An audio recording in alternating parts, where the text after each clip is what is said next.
COVID-19 di Indonesia masih bertambah. Positif virus corona di Indonesia terus bertambah. Penyebaran wabah COVID-19 kian merata di kota Bekasi, Jawa Barat. 17.025 kasus COVID-19 di seluruh Indonesia. Per hari ini jumlah positif COVID-19 terus bertambah. Ada 153 kasus baru yang kita dapatkan. Pada Rabu 17 Juni membuat Indonesia menyalip Singapura sebagai negara dengan jumlah kasus COVID-19 terbanyak di ASEAN. Mengutip Worldometers, penambahan kasus baru tersebut membuat jumlah kasus COVID-19 di Indonesia menjadi 41.431. Minggu 12 Juli 2020, positivity rate melonjak 2 kali lipat menjadi 10,5%.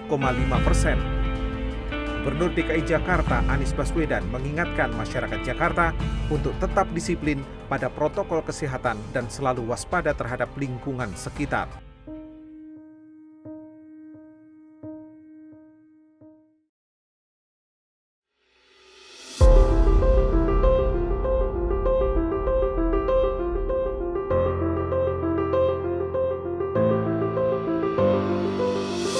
Bagaimana sih dampak corona bagi penjualan buburnya masnya? Dampaknya itu ya ada mbak, pengurangan itu tetap ada. Semisal hari ini aku menjual 2 kilo gitu ya mbak, itu kalau sebelum corona itu kan 2 kilo. Setelah adanya corona saya menjualnya itu hanya 1 kilo, soalnya sepi mbak. Apa sih pesan masnya untuk orang-orang yang lalai terhadap protokol kesehatan? Itu kan ya bagi orang Solo ya terutama. Orang Solo kan itu kan dinilai dari tata kramanya ya. Ya kita sebagai warga Solo harus menjaga protokol kesehatan. Ya bentuk kita dari orang Solo itu ya tata tertib itu ya. Untuk dampak corona bagi kuliah banyak gimana? Sangat berdampak banget dong.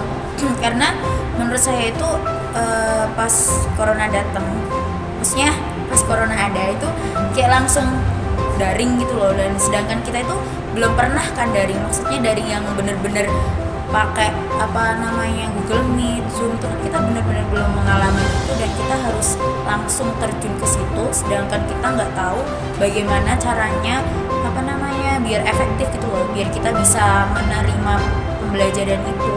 Itu kan kita belum dapat gitu loh, tiba-tiba kayak gitu ya.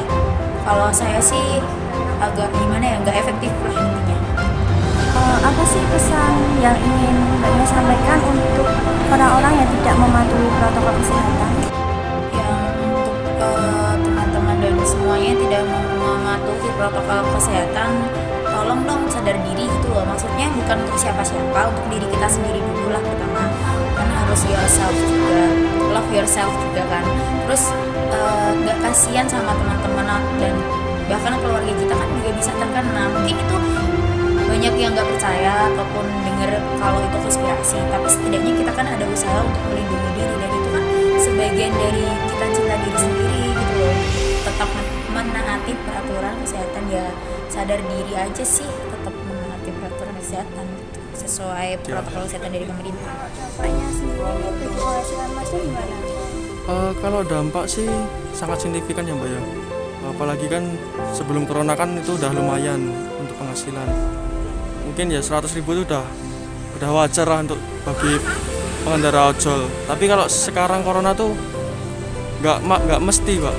Kadang 1 atau 2 pelanggan pun itu udah lumayan bagi kita para ojol. Pernah juga sekali nggak pernah sehari nggak pernah dapat pesanan gitu. Adakah pesan untuk orang-orang yang lalai terhadap protokol kesehatan, Mas? Kalau pesan-pesan tuh orang lalai ya, semoga disadarkan. Apalagi kan kita di bawah pemerintah kan juga dianjurkan untuk selalu memakai masker, membawa hand sanitizer, dan jaga jarak. Apalagi kita kan sebagai ojol kan, walaupun kita ojol mengantar makanan dan orang pun kita harus selalu patuh protokol kesehatan. Di situ dianjurkan dari kantor Grab juga. Jadi ya itu wajar sih.